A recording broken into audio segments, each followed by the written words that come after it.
All right, hi, good day, everyone. So today we will be doing number 3, May, June 2023. Now, these questions are usually these shapes, finding, the area and those type of things, as well as it is rotation, transformation questions. And also they may bring construction. Last time they brought construction was a while back, so don't worry too much about it. So let's go straight into this question. The question says the diagram below shows a semicircle. Semicircle just means half of a circle, right? They cut the circle in a half with a diameter of AC. What is a diameter? A diameter is a line that is drawn from one side of your circle to the next side of the circle going through your center. So at the middle of AC, let's say here's the middle, that is your center point of your circle, right? B is the point on the circumference, right? Circumference just means the distance around a circle. And AB is equals to BC. So AB and BC are equal. So that is what these lines are for. When you see a single line that like this, right, that means this is also 8.2 centimeters. State the geometrical name for the line AB. Now, this is with circles, right? With respect to circles, there are a few things that you have to remember. So this is a circle here. I'm going to try to do everything here. So if we have, again, I talked about this. Let's say this was the center of the circle. I am just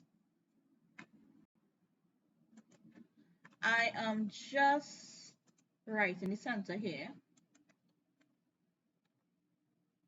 Right. That's probably the center of the circle, give or take a few little thing. All right, so if we're going from one side of the circle, going through the center there to the other side, that black line is known as your diameter. Right, then we have, let me use a different line, a different color. All right, we have red. This line is going from the center of the circle to one side of the circle, like this. If you guys could see that, that line is known as your radius. Right, D-I-U-S. Then there is a line here. Let me just draw a next line. I will make this line blue so you guys can see. This line here is going from one side of the circle to the next side, but it is not going through the center. This is known as your chord. Right, so I'm going to choose blue. This is your chord. So if everyone could see, right, this is your diameter from one side of the circle going through the center to the next side. Then from the center of a circle to one side of your circle is known as a radius, right? And then a chord is from one side of the circle to the next side, but it does not go through your center. Now, from these things, what do we, from this what I just now said, right? What is AB? This is going from one side of the circle to the next side, but it is not going through the center. So from this information, we can say that AB is known as a chord. Part 2. Part 2 says find the value of the radius of the circle. That means we are trying to find from A to, let's say, the center point. We'll call it CP. Now, if we look at this, right, we can recognize that, hey, this here. All right, so there are two ways to do this question. You can also recognize that this point here is actually a 90 degrees.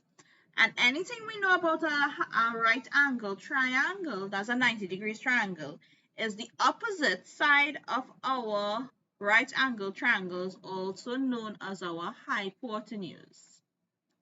Right? Now, because we know this, we can use Pythagoras' theorem.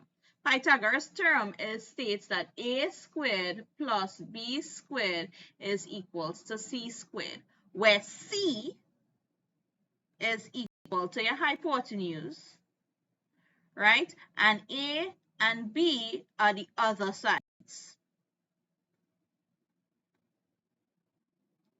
Now that we know that, we can apply it. So a and b are the other sides. The side that is opposite the 90 degrees angle, again, let's just, hypotenuse is the side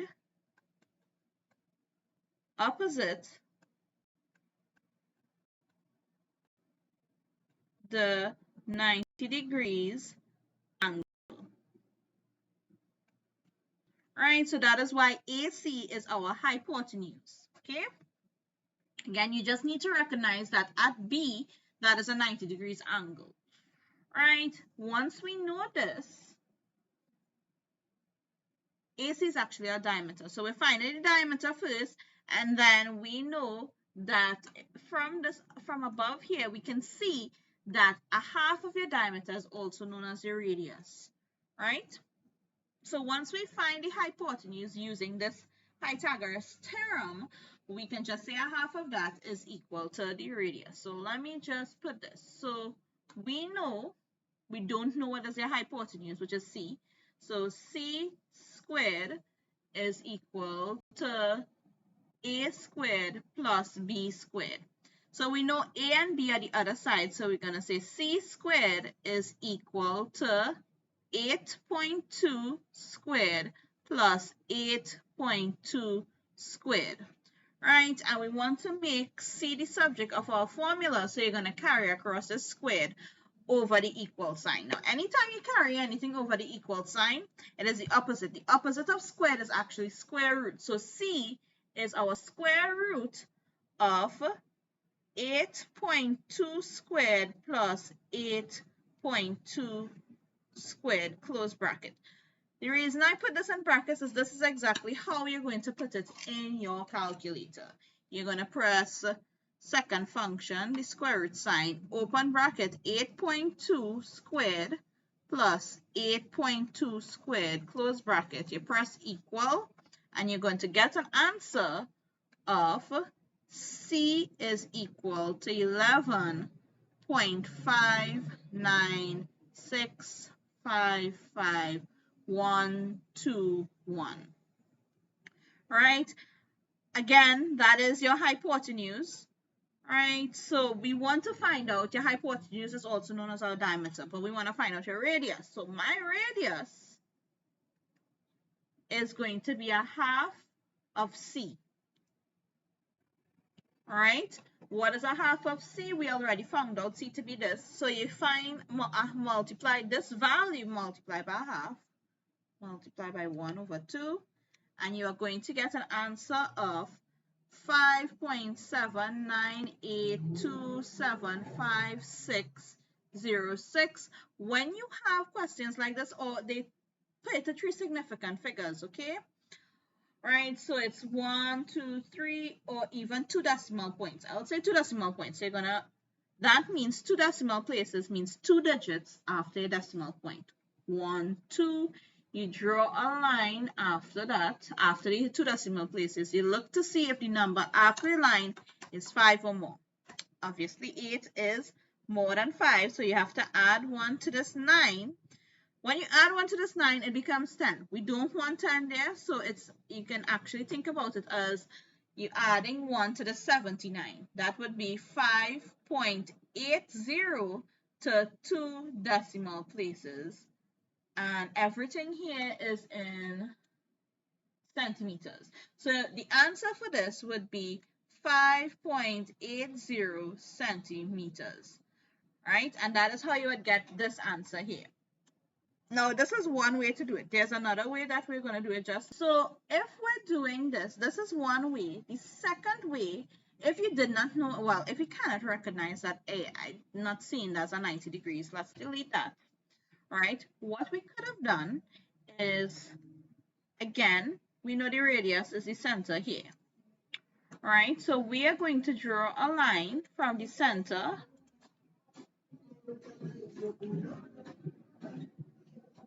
B to here, right? We both know that this side here from the center of your circle to B, and then from the center of your circle to C, or the other direction, hold on, right, is your supposed to be equal because both of them are our radius.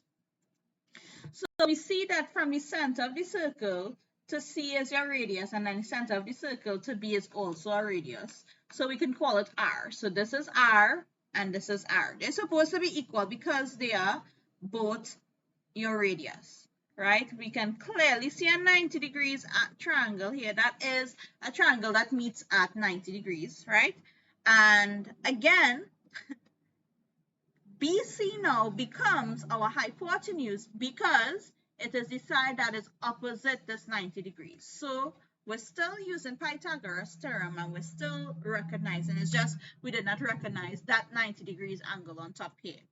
So this is the next way that we'll do it, where we know that, again, the hypotenuse would be C, right? And the other sides would be your A and B. So I know it would be A squared plus B squared is equals to C squared. We know C, again, is your hypotenuse. And in this case, your hypotenuse is 8.2. So that's A squared plus B squared is equals to 8.2 squared, right? What is A and B? In this case, is the other sides, which is R. So we say R squared plus R squared is equal to 8.2 squared, right? So R squared plus R squared is 2R squared is equal to 8.2 squared. Right, we want R. We want to calculate what R is equal to. So first off, we're gonna, again, if you're making something the subject, we do backwards from BUD mass. Right? Is there subtraction? No. Is there addition? No. Is there multiplication? Yes. That is the relationship between 2 and R is multiplication. Right? So you're going to carry across, that is what you're going to carry across first, multiply by. So R squared would be 8.2 squared, and the opposite of multiply, remember, if we're carrying something across the equal sign, it will be the opposite.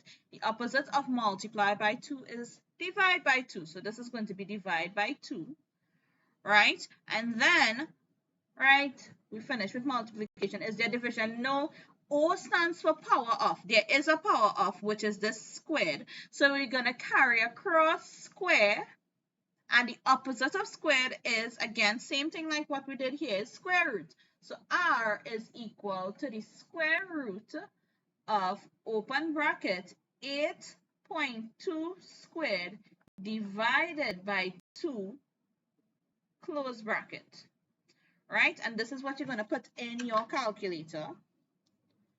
You're going to put the square root sign, open bracket, 8.2 squared divided by 2, close bracket. Make sure and put your brackets because it's just telling the calculator, hey, I want to find the square root of everything in that bracket. Okay, when you press equal, you are going to get an answer of, so your radius is equals to 5.79, hold on, 98275,606, right? Again, you always put it to 2 decimal places. That is 2 digits after your decimal point. So you can see a decimal point and then you count 1, 2. You draw a line. You see the number after the line is more than 5. So you have to add 1 to the digit. Let's just make this a little bit bigger. Right, you have to add 1 to the digit in front of your line. So that's 79 plus 1 would be 80. So R is equals to 5.80 centimeters. Right, so this is a nice way that you could have done it, where you made your 90 degrees and, right, like this, and you just found out for R one time. All right, so now they want to know each interior angle of a regular polygon is 180. So they're giving you the angle. Calculate the number of sides. Now, our formula for sum of interior angles, right? Sum of interior angles is equal to, this is the formula you have to remember, n minus 2 multiplied by 180, where n is the number of angles. Now they told me that the sum of interior angles is 160. Sorry, no. They told you that the angle is, each interior angle is 60. We don't know the number, right? So the number, n is equals to the number of angles. So obviously your sum of interior angles would be your number of angles multiplied by 160. So we can say that n multiplied by 160 is also equal to your sum of interior angles. Yes, because they told you that each angle is 160. They did not tell you the number of sides. So we can say n by 160 is 160n is equal to our formula here, which is n minus 2 all by 180. Right? We want to make n the subject.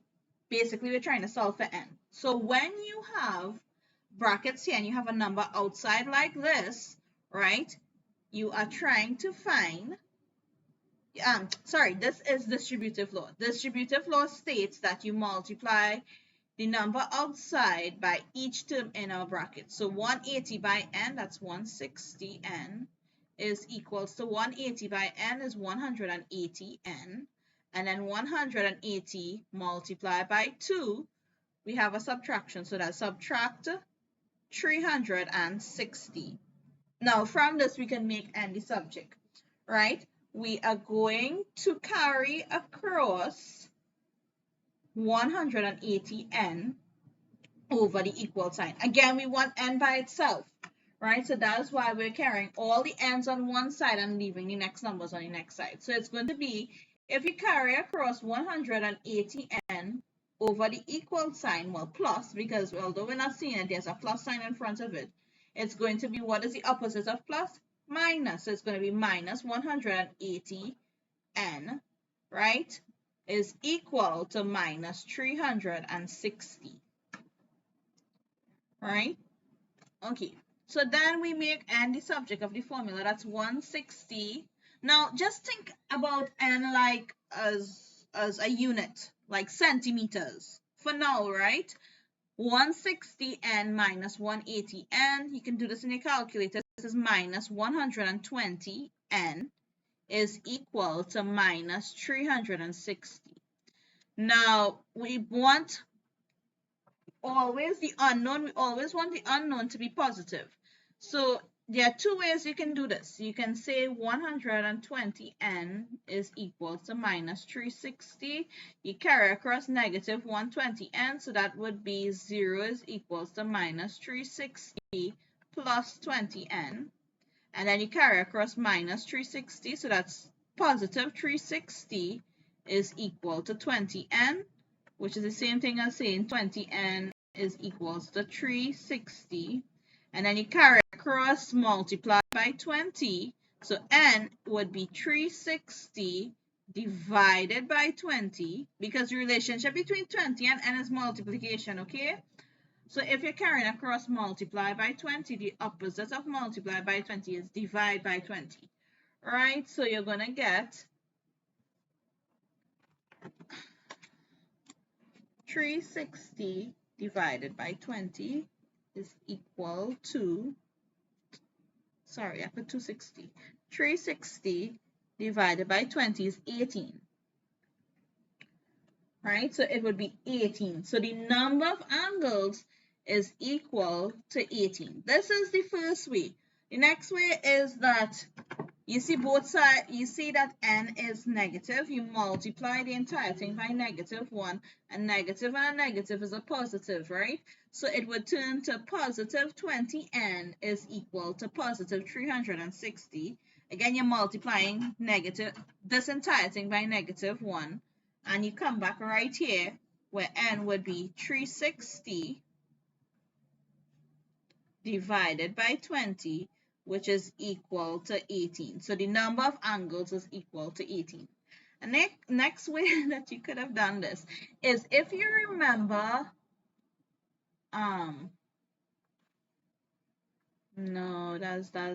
yeah, you could have done it this way. This is the first way. The second method is, you'll have to remember this, that this is exterior angles. Exterior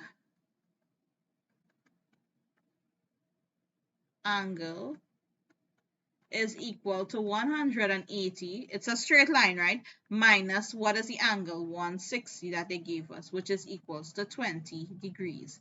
And then your exterior angle, this is O. This is the next way. Your exterior angle is equals to 360 divided by n, right? And this here would be equals to 20 degrees. And you make n the subject, you carry across, divide by n, right? So that's 360 is equals to 20 multiplied by n. So that's 20n is equals to 360. You make an n the subject, you carry across, multiply by 20. It's going to turn to divide by 20. So n is equals to 360 divided by 20, which is equals to 18. And you'll find the number of angles to be 18. This is the second way. I know this way is a little bit longer, but it's basically the same thing. You just need to remember your exterior angle. Okay, think about it like this. I have a shape like this, right? My interior angle here is 160. It's on a straight line, so this angle here, a straight line is 180 basically. So my exterior, this is the outside angle, would be this entire thing, which is 180 minus my internal angle, which is 160. So my exterior angle is 20 degrees. That's how we find the exterior angle. Now, you have to remember this formula. Your exterior angle is 360 divided by n. We know that is equals to 20. So then we just make n the subject of the formula and you'll get 18. And that is how you would do this question. Part C. And this is how they usually would bring number 3. Where if you look at it, this is transformation. Alright, now part C says the diagram below shows a trapezium. A trapezium is just a shape that looks like this, okay? A drawn on a square grid. They said on the diagram above, draw image A after it undergoes a reflection in the line x is equals to -1. Now, we know that x is equals to -1.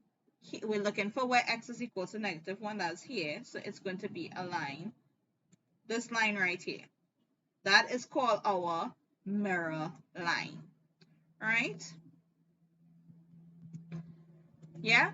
Now, when you have a mirror line, to get your image, right, you count, let's call this the mirror line, ML, mirror line. You count the distance from your mirror line to one point, so 1, 2, and your image is going to be the same distance away. So it will be 1, 2, right? So this would be the image of this point here.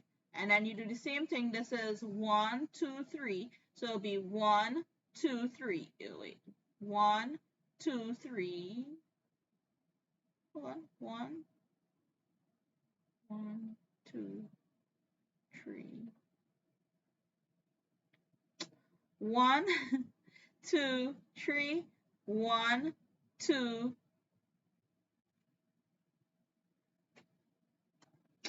I made a mistake. This one is 2, so it's supposed to be here, right? And this one is 3, so it's going to be here, right? And then the next point, as this point, is 1, 2, 3, 4. You're going to count 4 places. 1, 2, 3, 4. So it's going to be here. This one is, this point right here is 1, 2, 3, 4 spaces away. So you're going to count 1, 2, 3, 4. So you do that for each point and you'll get, you guys are kind of seeing the image there, the trapezium, right? All you have to do is just join them up. Let's just join them up, right? You join from here to here.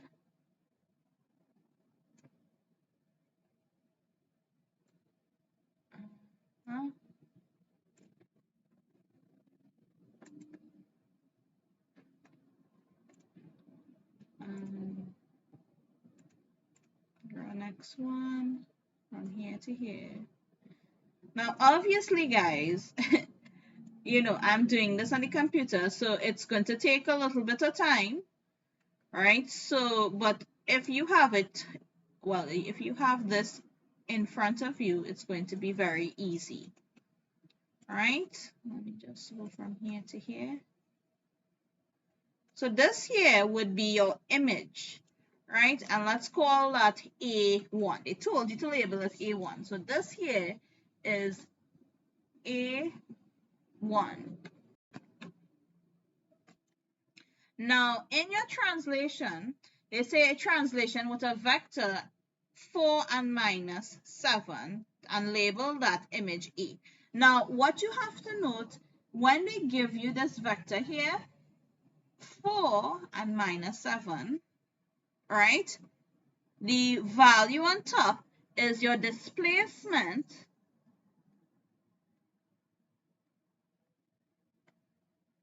along the x-axis, and the one at the bottom is your displacement along the y-axis. So the one on top is x and the one at the bottom is y. Right, now there are two ways to do this. I'll show you guys the two ways. Right, the first way is where you actually take the shape, right? They said that it's displacing in your positive direction, so you're going towards your positive numbers 4 places. So you just take one point here. Again, you're going to do this with each point, right? 1, 2, 3, 4, right? So now it becomes on your it is now on your along your x-axis. Let me use a different color so you guys could see. So if this point, we're talking about this point right here, it's displacing 1, 2, 3, 4, right? And then it's going in a negative direction in your y-axis. So you're going towards your negative numbers, right? So it's going negative 7. So it's 1, 2, 3, 4, 5, 6, 7. So this is where the image for this first point is. And you do that for the second point. Let's use blue. Again, 4 places. 1, 2, 3, 4 along your x-axis, positive in the positive direction, and then negative 7. 1, 2, 3, 4, 5, 6, 7. So your image would be here. Right, now let's use a different color so you guys can actually see. Let's use green now. Right, it's going 4 places along the x-axis. 1, 2, 3, 4, and then 7 places down. 1, 2, 3, 4, 5, 6, 7. So it's going to be right here. Right, and then let's use a different color. Let's use purple for this one. Again, 4 places along your x-axis and then 7 places down. So it's 1, 2, 3, 4, and then 7 places down. 1, 2, 3, 4, 5, 6, 7. So it's going to be here. We can clearly see the shape, right? All you have to do is just take a line and just connect them. I'll make this a different color. Let's make this red. Right?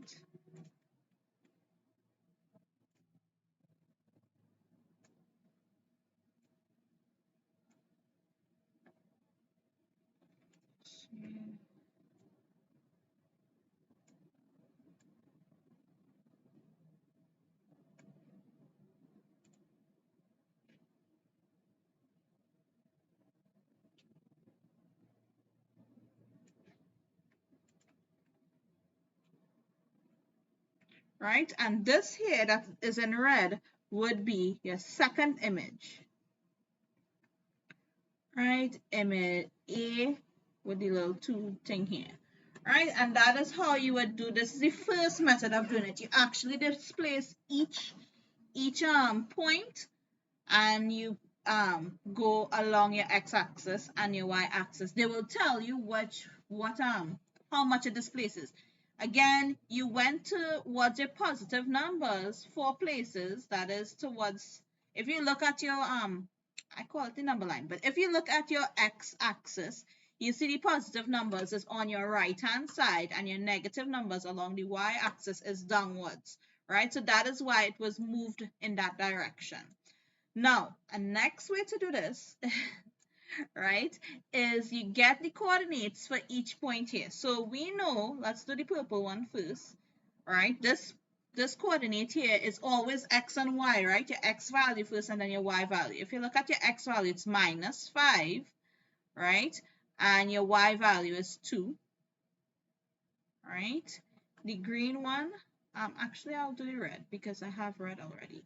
Right, this is -4 because your x-axis is -4, your y-axis is 4. Right, then let's do a different color. That was green. This here, x is -3, y is 2, so it's -3 and 2. And then that blue point there, that's this color here, this is not y. X is -5, y is 4. So this is -4, 4. So now once you figure that out, I'll do it here. You're going to put this as a column matrix, just like how it has it here. Right? The x values on top, y values at the bottom. So -4, let's do it here. -4, 4 is actually going to be -4 on top, 4 at the bottom. Right? So is that, no, this is -5. Sorry, I made a mistake. This is -5 and that is 4. It's -5 and 4. Right? Next one here is -5 and 4. The x value is on top, that's -5, and then 4 at the bottom. Right? The next one is -5, 2. Right? It's going to be -5 on top, 2 at the bottom. Right? This is equal. I shouldn't. Right, the next one is -3, 2. So again, you're taking all your coordinates and putting it as a column vector or column matrix, whichever one you want to call it. It's -3, 2.